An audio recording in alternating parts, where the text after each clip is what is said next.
Ici, la voix de l'Amérique.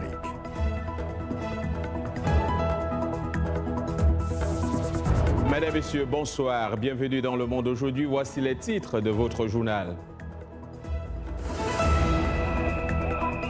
En RDC, répression ce mercredi d'un sitting de la société civile qui s'oppose toujours à la tenue de la présidentielle, alors même que la liste définitive des candidats vient d'être publiée. Colère des minorités en Éthiopie après de nouvelles vagues de violences ethniques.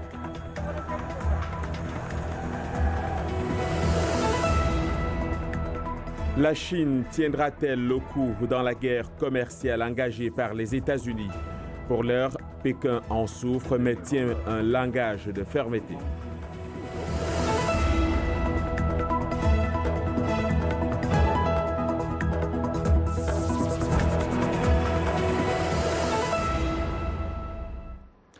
Bonsoir. En République démocratique du Congo, la liste définitive des candidats à la présidence et des députés nationaux a été publiée ce mercredi par la CENI.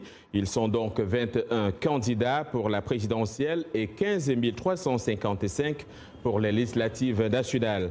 La CENI a confirmé l'exclusion de Jean-Pierre Bemba Gombo, Adolphe Mouzito, Antoine Gizenga, Jean-Paul Moko pour la course à la magistrature suprême. Cette publication ouvre la voie à la campagne électorale à partir du 22 novembre, puis aux élections présidentielles, législatives et provinciales prévues le 23 décembre pour désigner le successeur du président Joseph Kabila. Joseph Kabila qui ne peut plus constitutionnellement se représenter. Toujours en RDC, le sitting du collectif des organisations de la société civile organisé ce mercredi devant l'hôtel du gouvernement à Kinshasa ne s'est pas déroulé comme prévu et pour cause, il a été réprimé par la police. Plusieurs blessés, parmi lesquels un membre de la Lucha, qui exige toujours que l'élection présidentielle ne soit pas organisée cette année. C'est un reportage de Patrice Abega. Au moins une trentaine de militants se sont rendus devant l'hôtel du gouvernement à Kinshasa pour appeler à une transition citoyenne en RDC, c'est-à-dire une transition sans le président Kabila. Ces jeunes des mouvements citoyens souhaitaient faire leur sit-in puis déposer un mémorandum. Mais leur tentative a mal tourné. Ils ont vite été brutalisés par les policiers commis à la gare de l'hôtel du gouvernement. Un des membres de la Lucha a été blessé par un coup de crosse. Nous déplorons cette attitude des autorités parfois qui envoient ces militaires pour pouvoir nous torturer, mais sinon nous croyons que des tortures, des violences, tout ça, c'est juste le douleur de la naissance d'une nation libre. Bientôt, nous serons libres. Les collectifs des actions de la société civile demandent les reports des élections pour libérer les processus électoraux en cours qu'elles jugent biaisés. Sincèrement, nous ne voulons pas des élections pour le 23 décembre, de peur que ce soit des élections formalistes, que cela puisse susciter l'écoulement de bains de sang, que ces élections puissent susciter de nouveau nos pleurs. C'est comme ça que nous ne voulons pas de ces élections. Nous tenons à ce qu'il y ait la tension citoyenne et nous savons que nous en aurons. À 3 mois de la présidentielle, les casques RDC proposent une période intermédiaire dirigée par une personnalité issue de la société civile. De son côté, le processus électoral se poursuit. La CENI a ainsi publié dans l'après-midi la liste définitive des candidats à la présidentielle du 23 décembre.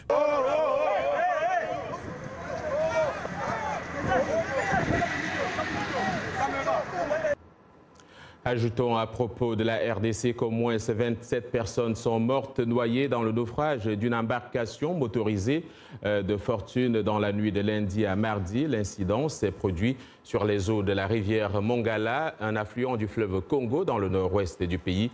La plupart des passagers étaient des commerçants et des élèves selon l'un des 30 rescapés du naufrage.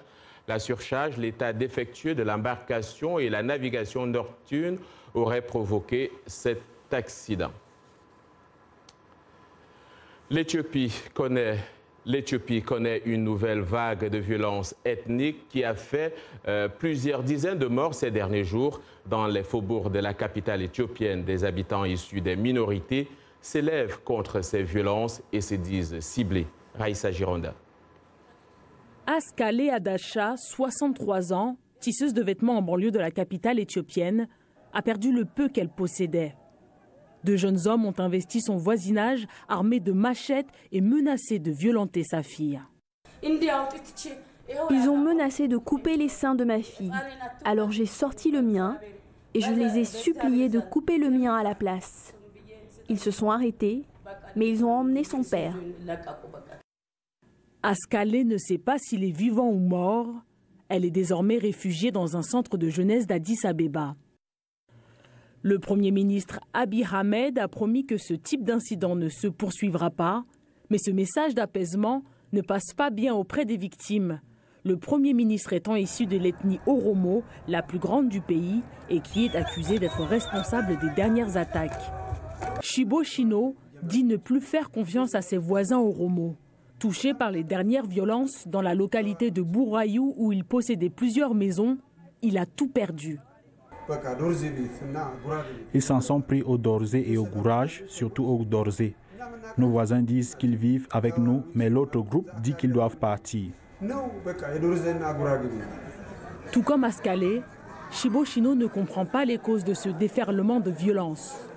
Tous deux se demandent pourquoi les démons de l'ethnicisme se sont emparés d'Addis Abeba. Au Libéria, une enquête a été ouverte sur la disparition de conteneurs et de sacs remplis de billets de banque équivalent à près de 100 millions de dollars. Cet argent était destiné à la Banque centrale. Selon les premiers éléments de l'enquête, ces liasses de nouveaux billets imprimés à l'étranger sont arrivés au Libéria entre novembre 2017, pendant les derniers mois de la présidence d'Ellen Johnson Sirleaf, et août 2018, après l'investiture de George Weah à la tête du pays. Selon le ministère de la Justice, la nouvelle administration n'avait pas été informée de l'arrivée de ces billets. Les propos du ministre italien de l'Intérieur, Matteo Salvini, sur l'importation d'esclaves africains continuent de défrayer la chronique. Dans un communiqué rendu public hier soir, la Commission de l'Union africaine s'est dite effarée de telles affirmations et exige que le politicien d'extrême droite retire ses déclarations désobligeantes. Une vidéo diffusée le 14 septembre dernier avait révélé qu'au cours d'une réunion des ministres européens de l'Intérieur, Matteo Salvini avait en effet comparé les migrants africains à des esclaves. Qui de la Chine ou des États-Unis l'emportera dans ce qui semble décidément être une guerre commerciale? La Chine reconnaît que son économie souffre de cette guerre, mais maintient un langage de fermeté. Washington a annoncé cette semaine l'imposition de plus de 200 milliards de dollars additionnels de tarifs sur des produits chinois. Pékin a aussitôt riposté en taxant pour 60 milliards de dollars supplémentaires des produits américains. Abdourahmane Dia. Au Forum économique mondial de Tianjin, le Premier ministre chinois Li Keqiang tente de répondre aux inquiétudes des investisseurs. Il s'est voulu rassurant, mais admet que la guerre commerciale avec Washington porte un coup dur à l'économie chinoise. L'environnement économique et l'environnement commercial ont changé de façon significative, ce qui affecte inévitablement l'économie chinoise et qui est très intégrée dans l'économie mondiale. Et pourtant, au même moment, le porte-parole du ministère des Affaires étrangères affichait un ton ferme et promettait de ne rien lâcher, dénonçant ce qu'il considère comme une approche du bâton et de la carotte adoptée par Washington. Ce qui pousse Pékin, selon certains analystes, à ne pas montrer de signes de faiblesse, même si son économie dépend beaucoup de ses échanges avec les États-Unis. Je pense qu'ils espèrent qu'en répondant d'une façon assez proportionnelle, les choses ne seront pas hors de contrôle. Tout en montrant qu'ils sont forts, ils espèrent susciter un espoir pour négocier. De son côté, le président Trump accuse Pékin de chercher à influencer les élections de novembre en ciblant les agriculteurs et les ouvriers manufacturiers qui souffrent le plus des taxes imposées par Pékin. C'est le cas de cette compagnie basée en Caroline du Sud. Elle s'approvisionne en grande partie à Shanghai, en Chine. Toute notre opération, y compris tous ceux qui travaillent ici, sont en danger. Nous allons vendre 2,8 millions de vélos aux États-Unis et nous vendons aussi dans d'autres pays. J'estime qu'avec 25% de taxes supplémentaires, on va chuter à 2 millions de vélos. Washington se dit toujours ouvert au dialogue, mais le président Trump dit vouloir arriver à une baisse du déficit commercial avec la Chine, qui est à plus de 300 milliards de dollars. Les investisseurs, eux, espèrent une fin rapide de ce bras de fer. Sur place ici, le président américain était en visite ce mercredi dans les régions du sud-est des États-Unis, ravagées par l'ouragan Florence. Donald Trump s'est par exemple rendu à New Bern, en Caroline du Nord, une des localités dévastées par l'ouragan Florence la semaine dernière. Également affectée, la Caroline du Sud et une partie de la Virginie. Bilan, près de 40 morts, dont plusieurs enfants, et des dommages qui pourraient atteindre des milliards de dollars. Beaucoup de rivières ont débordé et n'ont pas encore atteint leur pic de crue jusqu'à présent, d'où des inondations dans plusieurs régions. Kim Jong-un, le leader nord-coréen, pourrait se rendre à Séoul pour une visite historique dans un avenir proche. Il a annoncé aujourd'hui à l'issue d'un sommet à Pyongyang avec le président sud-coréen Moon Jae-in. Ce dernier, qui s'était rendu dans la capitale nord-coréenne pour tenter de sortir de l'impasse les négociations sur la dénucléarisation du Nord, a indiqué que la visite de M. Kim pourrait intervenir cette année. Séoul et Pyongyang ont tous les deux intérêt à réactiver le projet de coopération conjoint. Une visite de M. Kim à Séoul serait la première dans la capitale sud-coréenne d'un leader nord-coréen depuis la fin de la guerre de Corée en 1953. Les États-Unis disent être sur le point de vaincre le groupe État islamique en Irak et en Syrie. Mais Washington n'envisage pas pour l'instant de retirer les troupes américaines de ces pays. Ceci afin de maintenir la paix dans cette région ravagée par le terrorisme et les conflits. Cette annonce des États-Unis fait suite à la création par la Russie et la Turquie d'une zone tampon entre les forces gouvernementales et les rebelles dans la province syrienne d'Idlib. Reportage de Slitika Hogg, le récit est de Dili Diko. Idlib est désormais le dernier bastion de l'opposition syrienne après l'offensive militaire du gouvernement de Damas soutenue par la Russie pour reprendre le contrôle des territoires perdus en 7 ans de guerre.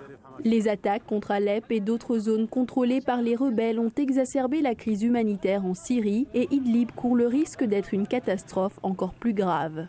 À New York, l'envoyé spécial des Nations Unies pour la Syrie a salué l'accord conclu par la Russie et la Turquie en qualité de garant de la paix. Maintenant que nous avons cet accord, il n'y a aucune raison de ne pas aller de l'avant rapidement pour mettre en place le processus politique. L'émissaire russe n'a cependant pas semblé très réceptif. Je souhaite dire à Staffan que ça n'en vaut pas la peine d'utiliser le Conseil de sécurité pour faire pression sur les garants.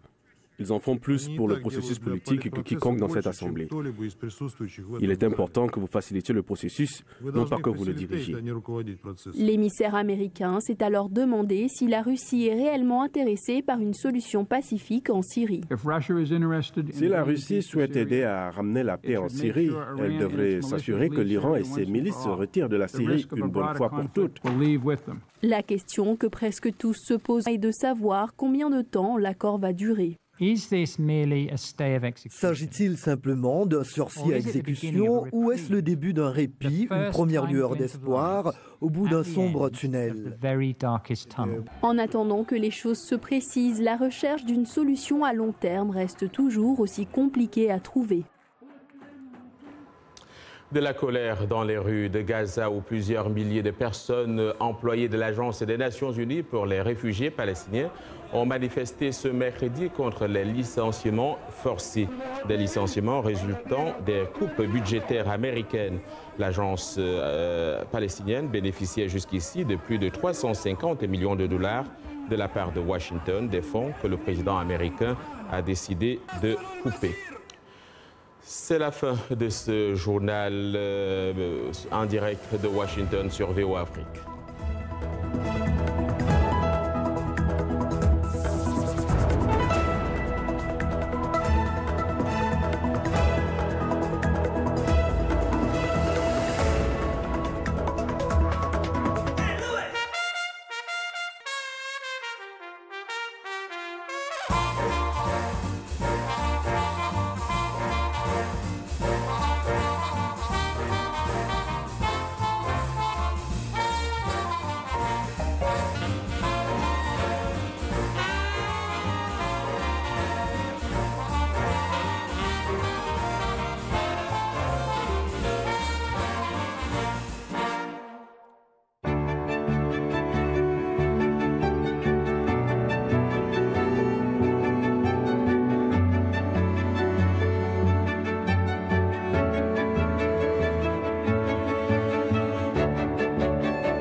Fin de la première partie dans Le Monde aujourd'hui en direct de Washington sur VOA Afrique. Voici les titres de cette seconde partie.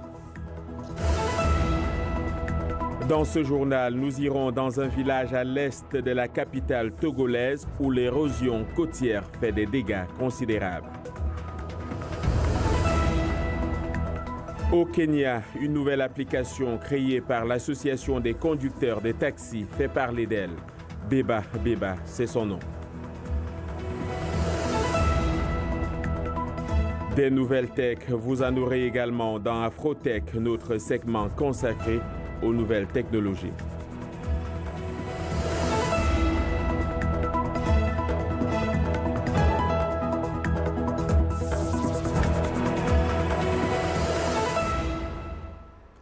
Et voici venue l'heure de la technologie avec Afrotech que nous présente Arzouma Compaoré. Arzouma, bonsoir et bienvenue. Bonsoir John et bonsoir à tous les technophiles qui nous rejoignent comme chaque semaine.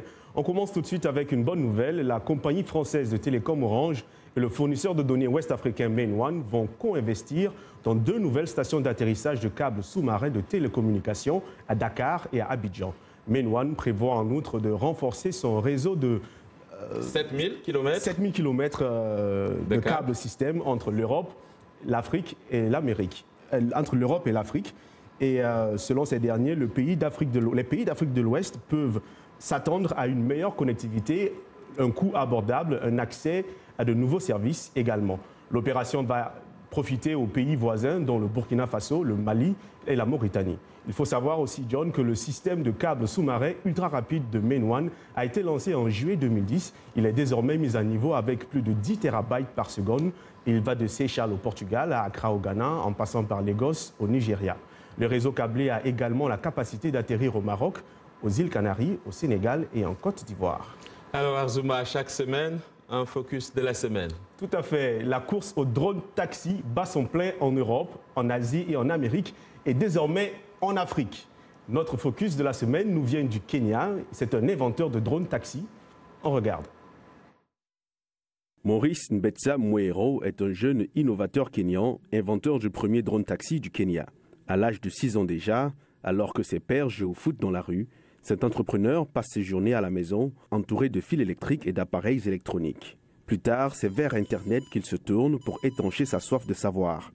En 2014, sa participation au programme YALI à l'université Notre-Dame lui donne un nouveau rêve, celui de construire un taxi aérien pour aider au transport des personnes dans les zones reculées de son pays. Son invention se compose de 3 parties principales: le système d'alimentation composé de batteries, le système de contrôle de vol muni de gyroscopes et autres outils de navigation, et enfin la structure qui supporte le tout. Le drone taxi peut être contrôlé par le passager lui-même ou à distance, à une hauteur de 3 à 4 mètres et voler 25 minutes à environ 120 km/h.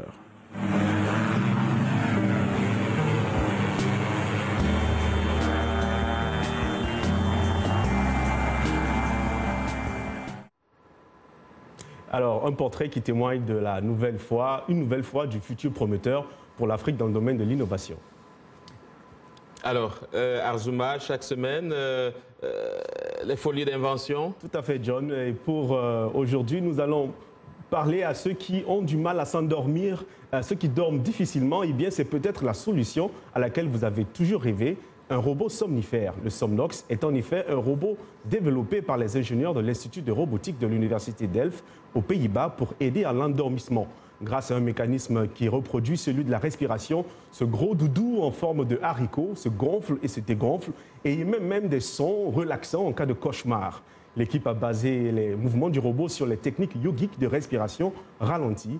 Cela est censé stimuler le système parasympathique du système nerveux responsable des fonctions de repos et de digestion du corps humain. Un peu comme si on dormait avec quelqu'un? Exactement, et avec la différence qu'il n'y aura pas ici de coups de coude ni de coups de pied, mais plutôt une application mobile pour contrôler le robot. Voilà, c'est tout pour Afrotech de cette semaine. Et n'oubliez pas, pour nous envoyer vos infotech, c'est sur voaafriquetv@gmail.com. La technologie, on y reste au Kenya. Une nouvelle application est en cours, est en son 4e mois d'application, autant pour moi, dénommée Beba Beba. Elle a été créée par l'association des conducteurs de taxi du Kenya ainsi que leurs partenaires, avec pour objectif de concurrencer Uber et d'autres applications du même genre. C'est un reportage de Raël Umbour. Le récit est de Irénée Herman Umbo. Difficile de conduire un taxi à Nairobi, la capitale kenyane, ces jours-ci. Les chauffeurs se plaignent de nouvelles entreprises de transport qui utilisent des applications numériques pour communiquer avec leurs clients. C'est donc pour répondre à cette concurrence que les conducteurs de taxis traditionnels se sont mobilisés pour mettre en œuvre leur propre application Beba Beba. Nous nous sommes rendus compte en décembre dernier que nous étions plus en train de nous plaindre que de chercher des solutions. On s'est donc réunis. Certains parmi nous étaient très actifs en ligne pour sensibiliser les autres. Et c'est ainsi que nous avions réalisé qu'on ne pouvait plus continuer à se plaindre et qu'il fallait agir.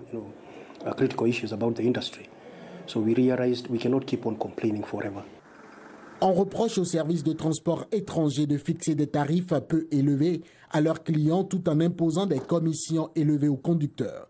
Uber facture une commission de 25% aux conducteurs et les applications comme Taxify et autres entre 15 et 20%. Beba Beba fixe sa commission à 15%, mais le chauffeur et le propriétaire du véhicule peuvent conserver une partie de ses frais. De plus, les tarifs sur Beba Beba sont légèrement plus élevés, ce qui permet aux conducteurs d'avoir plus d'argent. Beba Beba favorable rates for drivers. Beba Beba a des taux avantageux pour les conducteurs et elle tient également compte des clients. Pendant qu'elle s'assure du bien-être des conducteurs que nous sommes, nos intérêts sont aussi protégés par cette association appelée DIPAC qui est sous Beba Beba. Pour Simon Djouguna, l'autonomisation économique est évidemment une priorité pour les membres de son groupe. Shivashi Muleji, directeur régional de Taxify, défend la tarification de son entreprise. Le simple fait que nous prenions une commission inférieure montre déjà que les revenus des conducteurs constituent un principe très fort dans notre mode de fonctionnement.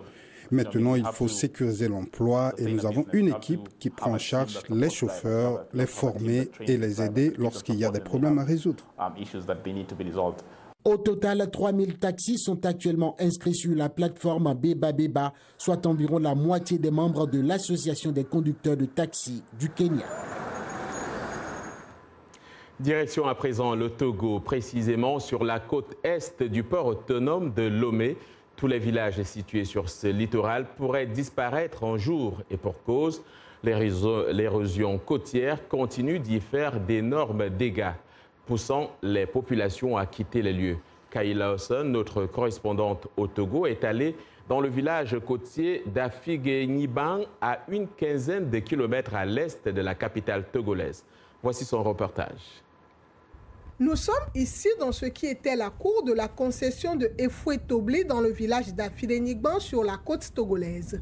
Ce qui semble être une colonne était il n'y a pas si longtemps le puits qui alimentait la maison en eau. Depuis 2 ans, les occupants des lieux ont été chassés par les vagues. À 65 ans, Efoué-Tobli se retrouve en location. Pourtant, ce père de famille avait encore, il y a quelques mois, une maison en son nom. C'était une maison construite sur 4 lots, bel et bien bâtie. La majorité des chambres s'étaient rentrées dans la mer. Moi, je pourrais bel et bien confirmer que c'est le port qui nous a détruits. Afiguenibang rejoint ainsi la triste liste des villages qui ont succombé à l'avancée des eaux. Ces localités ne seraient pas en voie de disparition si les travaux d'aménagement du port autonome de Lomé n'avaient pas été faits, estiment les riverains.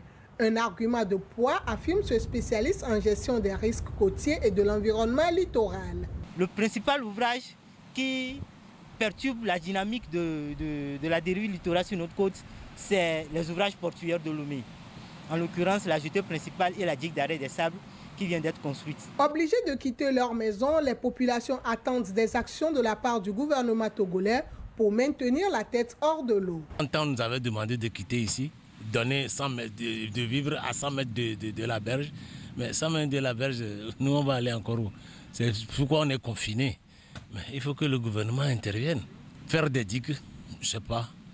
S'il faut nous reloger, s'il faut nous recaser quelque part, Là, il faut qu'on trouve une solution. Des plages qui rétrécissent, des falaises qui se morcellent, l'érosion littorale touche plusieurs régions à travers le monde. Beaucoup pointent du doigt le réchauffement climatique, mais plusieurs experts pensent que l'activité humaine est la principale cause de ce phénomène naturel. La solution est peut-être encore à portée de main. Kyle Son pour VOA Afrique, de retour d'Afidénigban. Et nous retrouvons tout de suite Yacouba Ouedraogo qui est là pour le rendez-vous des sports. Yacouba, on commence par le Cameroun. Bonsoir.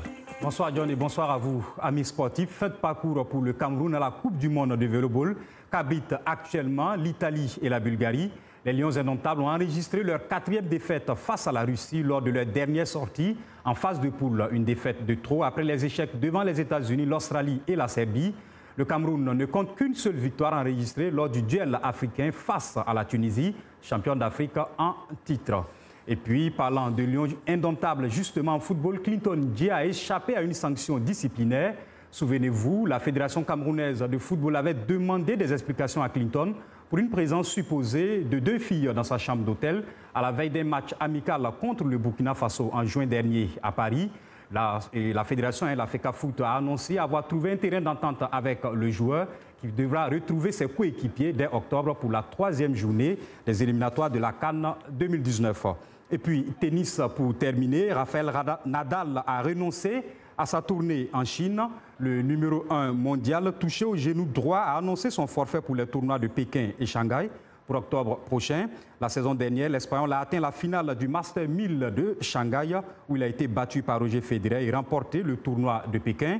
Ce double forfait menace son rang de numéro 1 mondial. Il faut dire que si son dauphin actuel, Roger Federer, ne constitue pas la plus grande menace pour lui, Novak Djokovic, 3e au classement après ses victoires à Wimbledon et à l'US Open, pourrait lui ravir sa place de numéro 1 mondial s'il remporte le tournoi de Shanghai. Voilà donc pour les sports. On se retrouve demain. Merci Yacouba Ouedraogo. Allons rapidement en Arabie Saoudite, en voiture si vous préférez. En tout cas, de nouvelles perspectives s'ouvrent pour désormais aux femmes saoudiennes avec la levée récente de l'interdiction de conduire. Et ceci suscite des appétits pour d'autres types de permis, notamment celui de la plongée. C'est le cas pour un groupe de passionnés qui cherchent maintenant à obtenir une licence dans ce sport. Voilà, c'est la fin de ce journal. Merci de l'avoir suivi. Demain est un autre jour. Excellente soirée à toutes et à tous.